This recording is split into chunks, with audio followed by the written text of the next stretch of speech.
So before I get into this video, I wanted to tell you guys that in the description box below there is a link.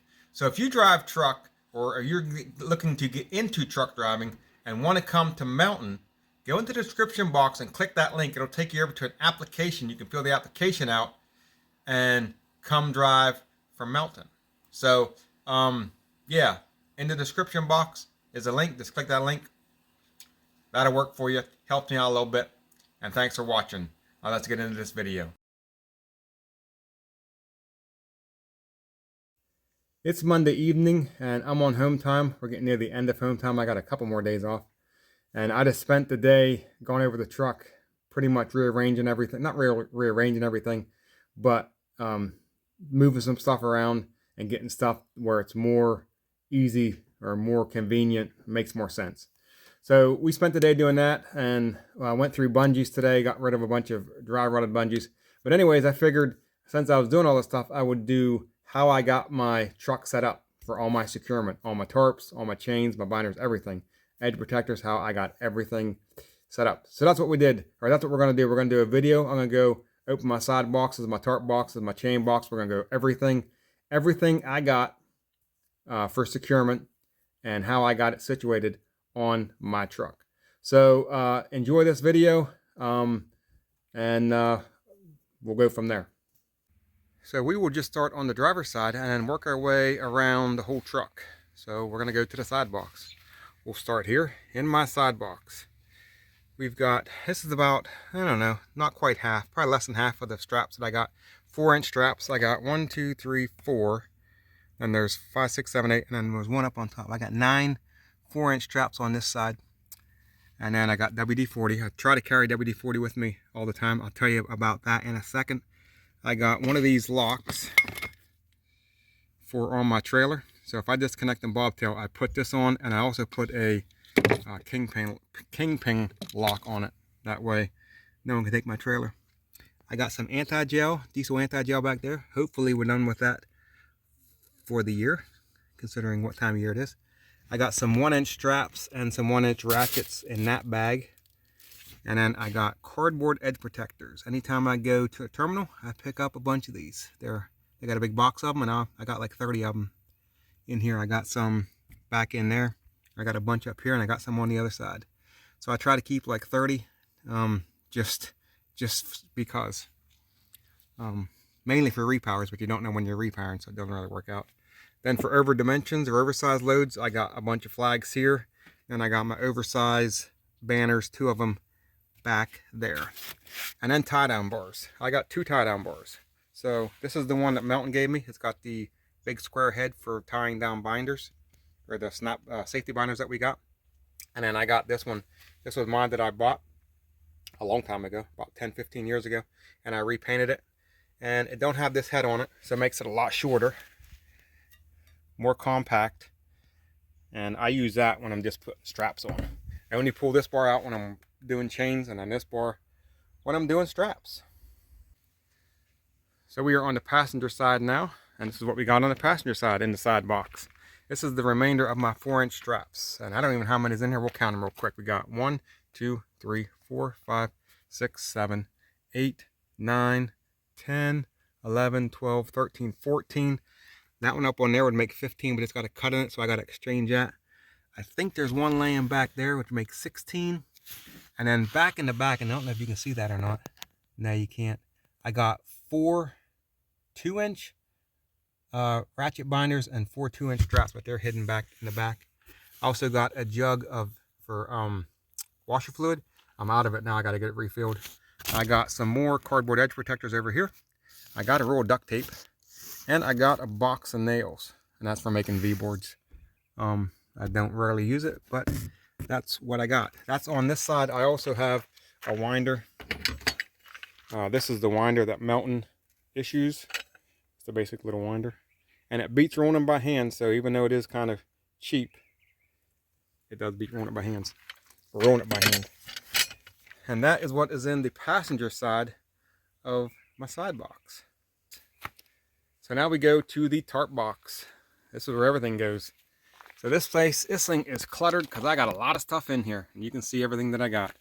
So you can see I got a bunch of edge protectors. I got 29, and these are the ones I got. I got these black ones like this. I got the blue ones like that. I got the red ones like that. And I got the white ones. I only got 2 of these white ones though. So that's the different ones of plastic edge protectors that I got, and I got them all stacked up in there. You can see orange, blue, gray, and there's a ton of them. There's 29 of them up in there. I also got these ones, and I think I counted 12 of these. I originally had 30 of them, 25 or 30. I ended up losing a bunch of them in a repower. So obviously my tarps are in here. I just got a repower, and you can see my tarps are nasty. Every time I get repowered, I get screwed on tarps. So they need patched. Well, that one does anyways. I think this one, well, there's a hole right there. So these tarps, I got to patch them. And then I got my black tarp in there. And I also got felt padding. I got a big chunk of felt padding here. I got another piece of felt padding here, thicker felt padding. And then I got these felt pads. I got a small section here. And then longer ones like that. And underneath, and there's more cardboard edge protectors. I got cardboard edge protectors everywhere. Underneath here, I got scrap tarp. So when I'm at the terminal, or when I was at the terminal, I picked up a bunch of scrap tarp they got laying around of old tarps they cut up. And this is what I use for my padding underneath my tarps. So anytime I'm running a load and I need to put padding on, this is what I got. I got a ton of that. It's pretty thick down inside there. So I got a lot of scrap tarp down in there for padding. And then up on top, I got an extra black tarp that I don't use. A steel tarp, and the only reason I don't use it is I don't want to lose it in a repower. But if it's going to stay there, I just take a strap, a 1-inch like that, and I strap it to the top of that box there, and it's fine. So that is what is in my tarp box and what is on top of my tarp box. So now we're at the back of my truck, my headache rack, and I got on this side, I got my 6-foot ladder, and I got it strapped with a 1-inch strap. I've had it there for over a year and never had a problem with it. So it is pretty sturdy. If you grab a hold of it, it ain't going nowhere. Up on there, you can see I got my GoPro camera mount to get all them awesome shots that I never get. Down here is a fire extinguisher, and I got a jug of oil and a jug of antifreeze. And I usually keep the washer fluid out here, but it's empty, so I got it in the truck. Once I get it filled up, it'll go back out here. I got bungees laying on my steps, down there, and on my catwalk. And the reason I got them there, one guy said, "Is that to get traction?" I was like, "No, it's not to get traction. This is in case once I tarp a load, I'm going down the road, and my tarp, I need to add bungees to the tarp. I got all these bungees here. I just walk out and grab a bungee off the step and go back and bungee whatever needs bungeed. I don't have to pull a whole bundle of bungees out just to get 1 or 2 bungees out. And I usually keep them full like that. So that's why I got bungees there. And I usually got 4 or 5 or 6 more up on the catwalk. It's usually the whole way across there, just for that reason. So on to the other side is where I keep my beveled timbers. I got 8 beveled timbers. You can only see 2 of them, but there's 8 up there. Then I got my coil racks hanging there. I got 9 coil racks. I got a couple rubber mats in there behind the coil racks. And then behind that you can see pipe stakes. And I think I got 9 or 10 of them up there. And then there's a little handle. If you look right in front of them pipe stakes, there's a little handle there. And that's for one of them reach-alls or whatever you call it. For whenever you're putting like edge protectors on a high load, where you got to slide a, I'll get that down and show you what I'm talking about here in a minute. But you know what I mean. So all of that is in that box. And then I take a strap. This is a DOT violation.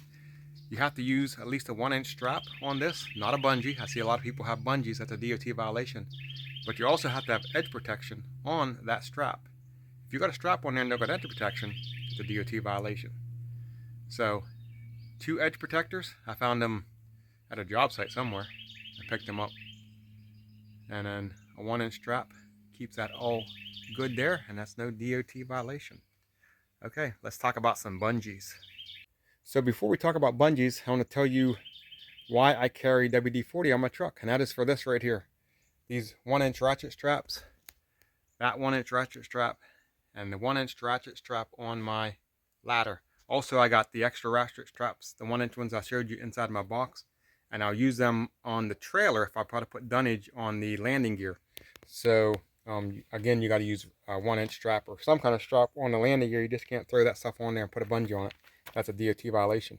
What happens is this stuff's out in the weather all the time because obviously they're outside, so they get rained on and they will rust up, and once they rust up, they'll stop moving.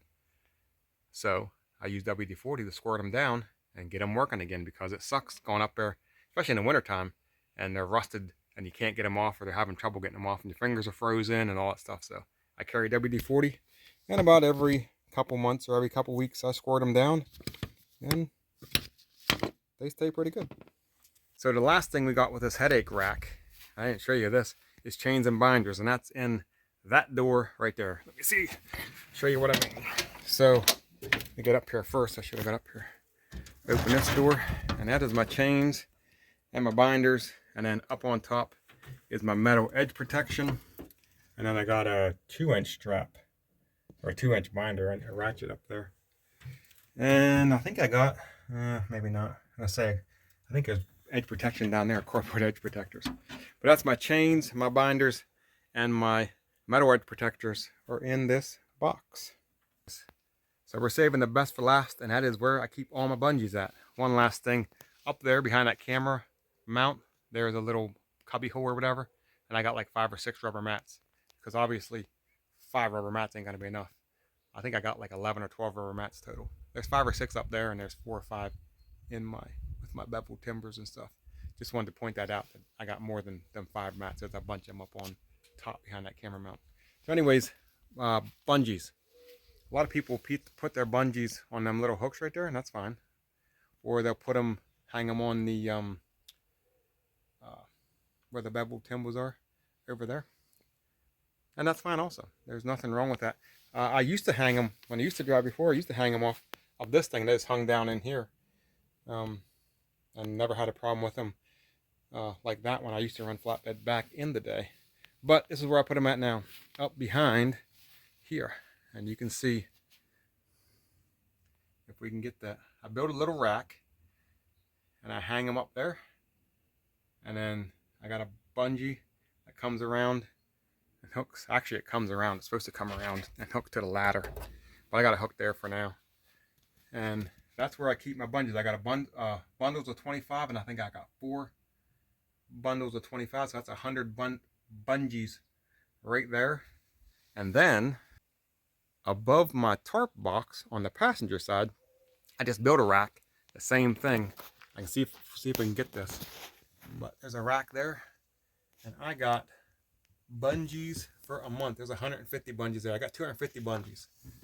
So another rack over there, a bungee comes around the bottom there, wraps around it, and hooks in there to hold them in place. And that's what we got. 150 bungees on the passenger side and 100 bungees on the driver's side.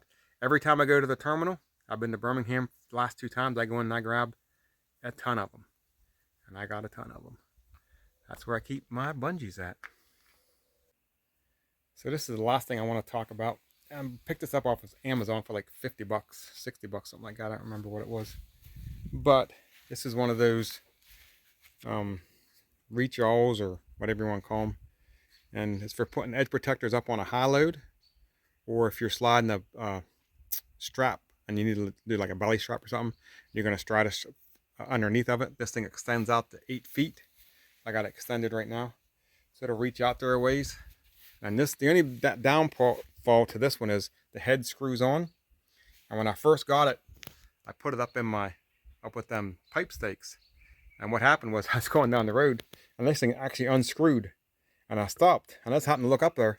This thing was just hanging up there like that, ready to fall off. It had unscrewed itself. So I keep this in my side box. I just put this thing back together, unextend it, and it goes right up there beside those pipe stakes. And when I need it, I've used it once so far. I've had it for about 2 months. I've used it once, but it's nice when you need it. As you've seen in the video, that's how I got my truck set up, how I got everything situated for me. And that seems to be, or we'll see how it works out. I've rearranged, like I said, I've rearranged some stuff. We'll see how that ends up working out. The only other thing was the tarps. I got my 3 Melton tarps in the tarp box with the edge protectors like I showed you. And I got that one black tarp up on top that I really don't want to use because I don't want to lose it in a repower. Other stuff that I wanted to get, or what I was going to get, I used to have moving blankets, but I lost all them in a repower. And I had something else that I lost. I lost like $300 worth of stuff. When I first started, I went out and bought a bunch of stuff. I bought a bunch of edge protectors that I lost in a repower. A bunch of moving blankets. I had 8 or 10 moving blankets that I lost in a repower. That's why I can do the scrap tarps now. You know, if I get repowered, then whatever. I can just pick up some more scrap tarps, and I'm not out any money on that. The other thing was I wanted to buy a coil bag, and I was going to get a coil bag back when I was buying all this stuff. But after I lost everything in that in the repowers, I just decided not to get a coil bag. I don't get repowered on coils. I've never got repowered on a coil, but I don't want to go spend the money, the $285, the $300, whatever they cost. I'm not even sure what they cost. I priced them at one time, but I don't remember. I don't want to go buy a coil bag and then get repowered on it and then end up losing my coil bag, because technically I'm not allowed to untarp it once I leave the shipper. And if I get repowered, then I'm out of coil bag. That's another reason why I got that second black tarp, that steel tarp that I don't use, just because I don't want to lose it in a repower. So like I said, I might leave that here. I don't know yet. I might take it with me. I don't know. We'll see. But some extra securement stuff that I was thinking about getting that I don't buy now just because of the fact that I lose it in repowers. And that's pretty much it. Again, if you got any questions, go into the comment section. Like this video, share this video, all that awesome stuff. And thanks for watching. I'll see you in the next one.